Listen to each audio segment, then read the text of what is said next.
Well, just so you know, I am Zarek's mother. I'm Janet Thompson. I love my son. He's the apple of my eye. I don't know why he holds such a special heart. I guess because he's mine. Happy Mother's Day to me. Well,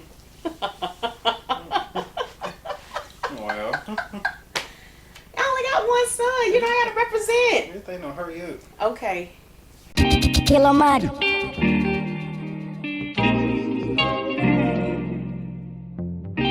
Happy Mother's Day! Welcome to another episode of What's Good Web Series. I'm your host, Zarek, aka your boy! And we got a very, very, very special guest.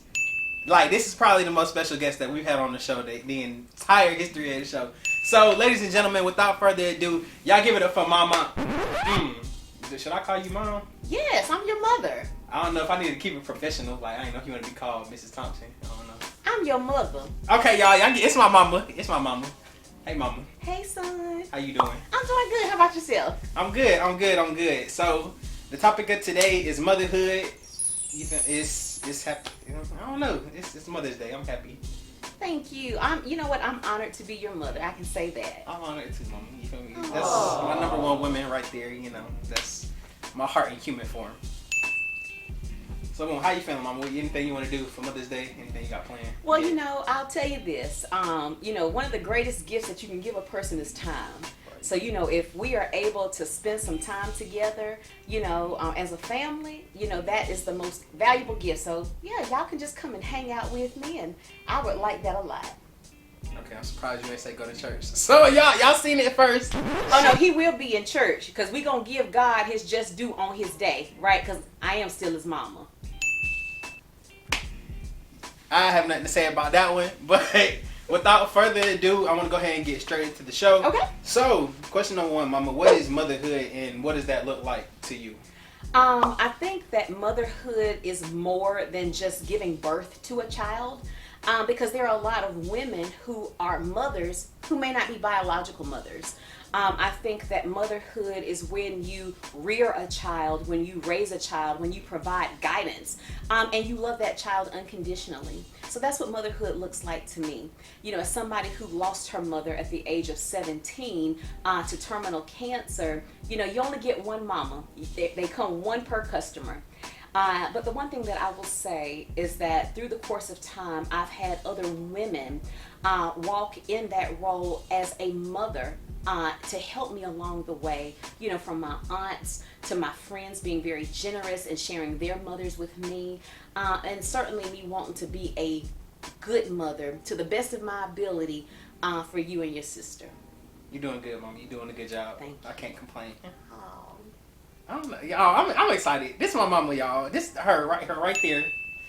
So so if you had to describe what a good parenting or what a good parent / mom is, what are some traits or qualities that you would say are? I think that being a good parent is somebody who listens. Each child is very unique. And you can't raise your children the same way. So you have to learn how to pivot to make sure that you're meeting the emotional, the physical, and the spiritual needs of that child. So being a parent is somebody that, in my opinion, is somebody that leads, somebody that guides, and somebody that teaches. So I think that's what parents, and investing that time, right? Because it's easy for me to say, do as I say and not as I do. Nobody respects that, right? Because your actions speak louder than your words. Period. So I think that, if you're leading, you're guiding, and you're teaching, and you're investing time, that's what, and love has to be wrapped into that. I think that that's what parenthood looks like.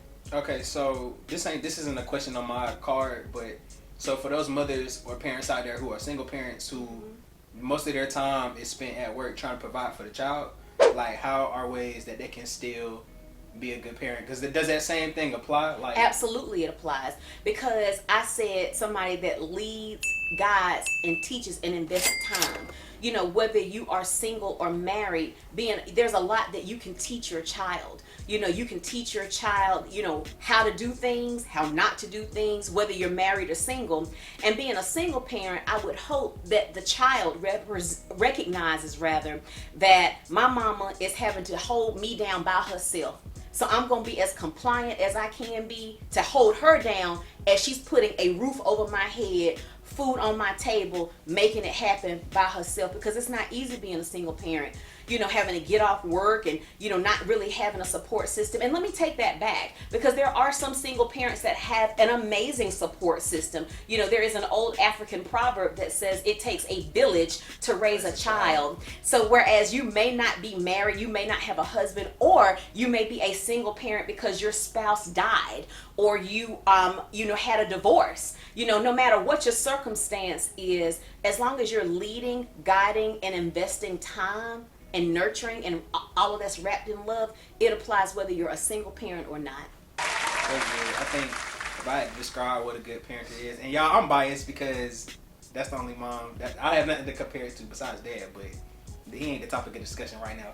So I don't know, a good parent to me is somebody, like you said, who listens, who understands their child. I guess understanding is the big thing, because I know it is one thing that your parents raise you until you're 18, so they know you from 18 until, and then it's like after 18, some people go to college, some people go away, some people get kicked out, stuff like that. So it's like that's a whole other side of the child that they don't really know like that. So it's a good thing that you said understanding and good quality and stuff like that. And I know my generation is sensitive, so like I don't know, but one thing about us, we do care a lot about mental health and trauma. So this kind of brings me to my next question. Do you think black parents inflict trauma by accident? And if so, like, how do you fix it? Absolutely, I do. I think that sometimes as a culture, we imitate what we have seen.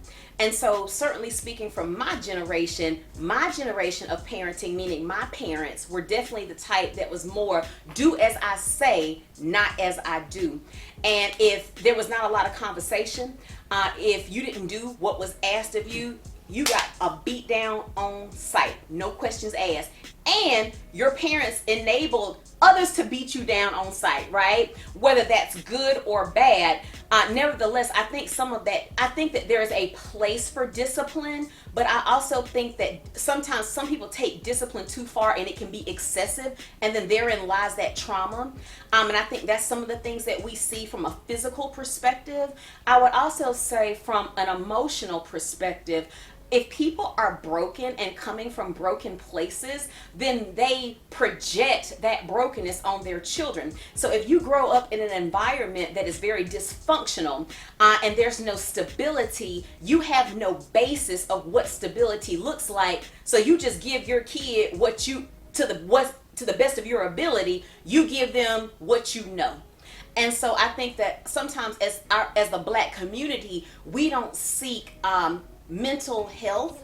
We'll go to the doctor reluctantly. We won't even go to the doctor when we have high blood pressure or diabetes, right? So we just reject having any type of accountability for our health. But more importantly, I think we hide behind mental health because that might inflect that you're crazy or something is wrong with you. So we reject that. So I think that sometimes trauma is projected because people do come from broken places, or they err more side on the heavy-handed side of discipline, but there's no love and there's no teaching wrapped into that. There's no conversation about the why. Okay, so I know you did just mention like, whooping a child. So what's too far? Like, I know they got belts and I know they got branches or switches or whatever they want to call it. So what is too far? Looking back on it now, what is too far? Okay, so he's definitely going somewhere with that. So let me just tell you, I am half Nigerian, okay? And so, there are times that one may say that the level of discipline that my father extended towards me when I was cutting up was excessive, right? But it made me who I am. Now, I did project that on my child. I will be completely transparent and own that. I did it. I can't tell no lies. The Lord sits high and he looks low, and I ain't trying to die tonight for lying. So, to answer his question,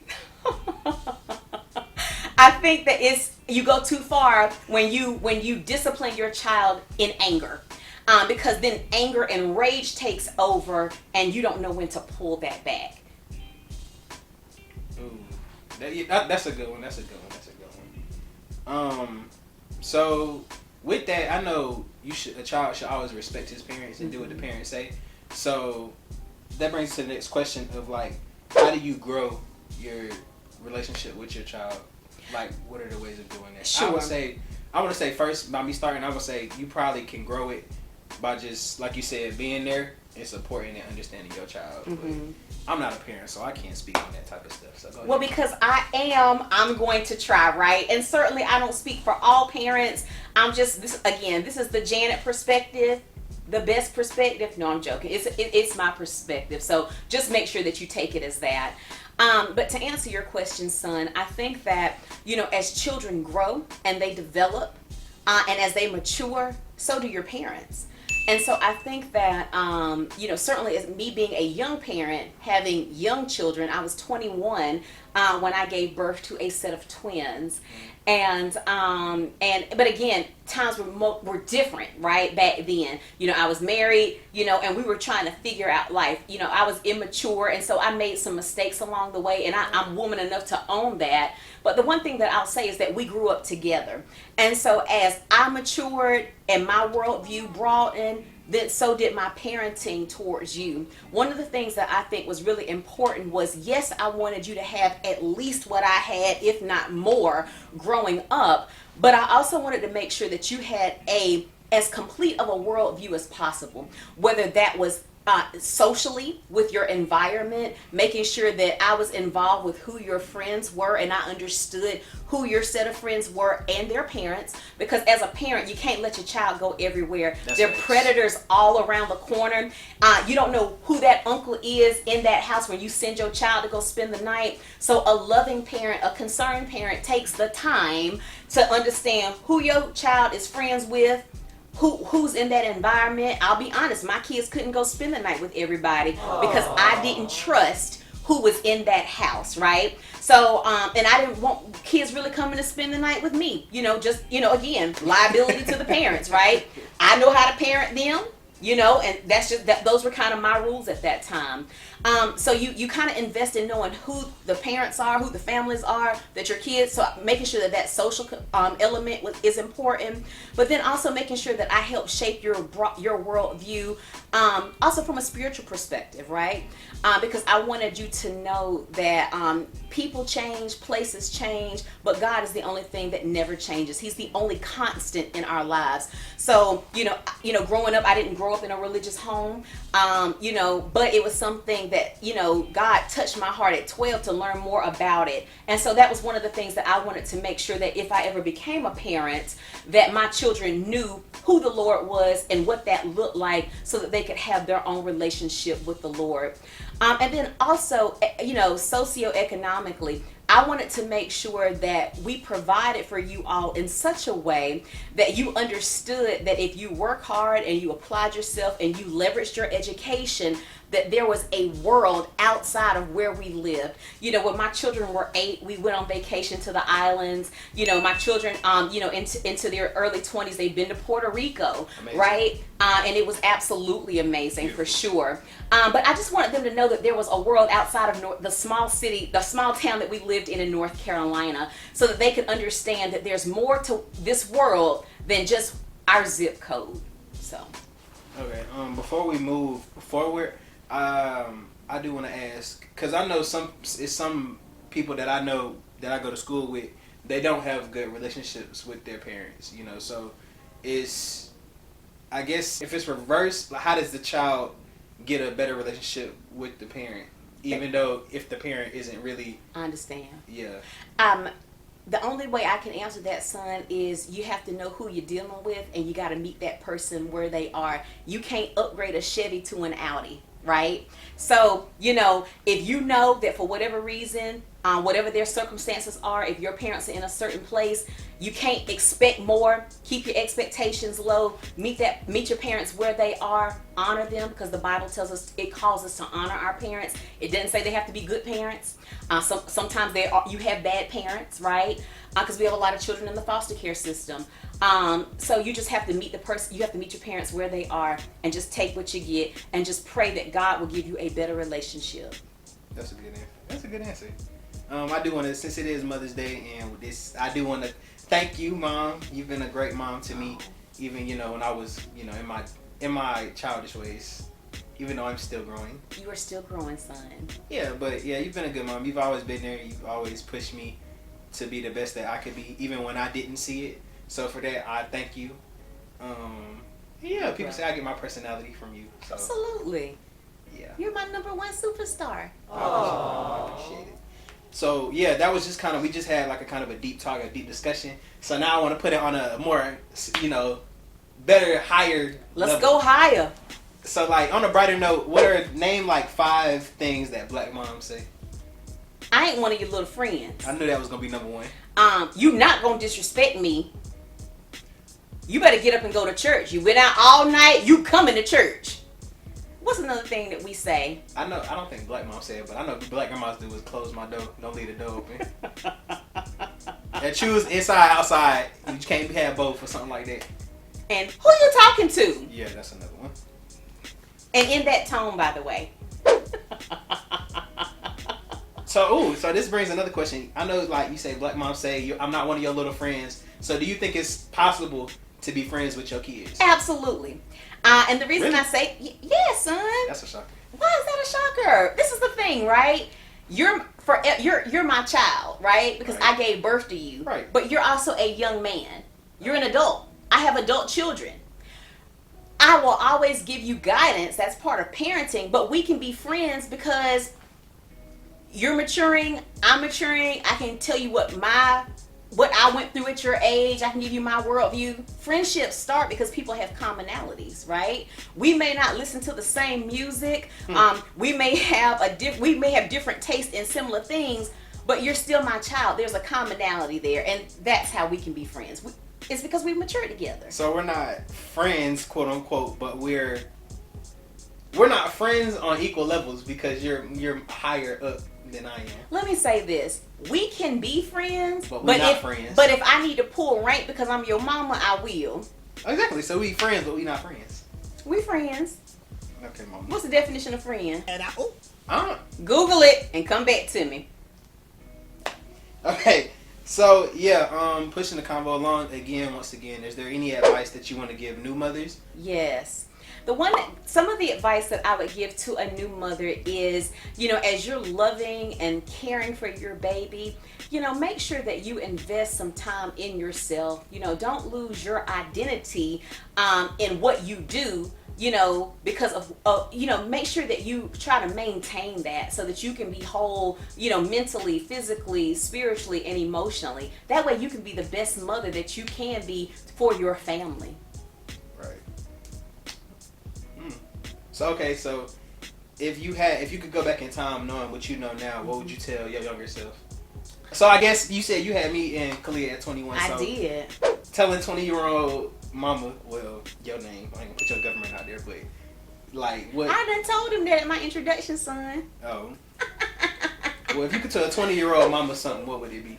To the young mother, I would say, don't be overwhelmed by your circumstances right now. One of the things that I would say to myself in particular is, you've got this. I know that it's overwhelming. I know that you can't see how you're ever going to get out of this space that you're in, but it's going to get better, and trust the process. See, now y'all know where I be getting that motivational side from, and like where that stems from. That comes from right there. And if y'all ever get a chance to meet my mom and talk to my mom, you'll find out we're a lot alike, but we're different, very different. We're different. Yeah. Because you think about it, a child consists of 50% DNA of the mother and 50% DNA of the father, right? So that, so you tap into that 50% of me, but that other side, which is, he's very loving, and, he can, that's his daddy side. What is it? Zara, people can't test you now. You Oh. and I love my son, right? My son used to play football, but you don't want to make him angry. That's not a good thing. Y'all know I don't like being mad. I don't get mad. Y'all see I don't argue with people. He don't like to argue because it goes from 0 to 1,000. Now see, I told you I was half Nigerian, but he's also got some Cajun Creole in there. So, you take the African and the Creole, and this is what you get. All right, cool. So we're getting towards the end of the show, Mama. So is there any questions or anything that you want to say to me? Any questions for you? Yes. I would like for you to honestly say, how do you think I have done as being your mother? Being my mother, you've done an amazing job. You're my number one. supporter, my number one woman on the planet. You've done great, Mom. I really can't complain. When I think of like a leader, I think you're the first person I think of. How to handle business, how to go about business, corporate and on the street level. Like, you're the first person I think of. So you've been a great example. And like I said, I think I get my personality from you and Grandpa. So it's natural. But to truthfully answer, you've done a great job, Mom. Thank you so much. I hope to be the parent that you are to me. Oh, thank you. Way down the road. Way down the road. Way down the road. So let me close with this. Don't have kids too early. I love my children. But this is what's real. They are expensive.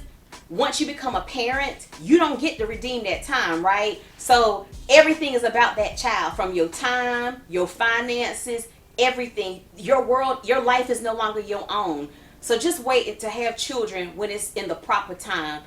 That way you can have the help and the support that you need. That's good. That's facts.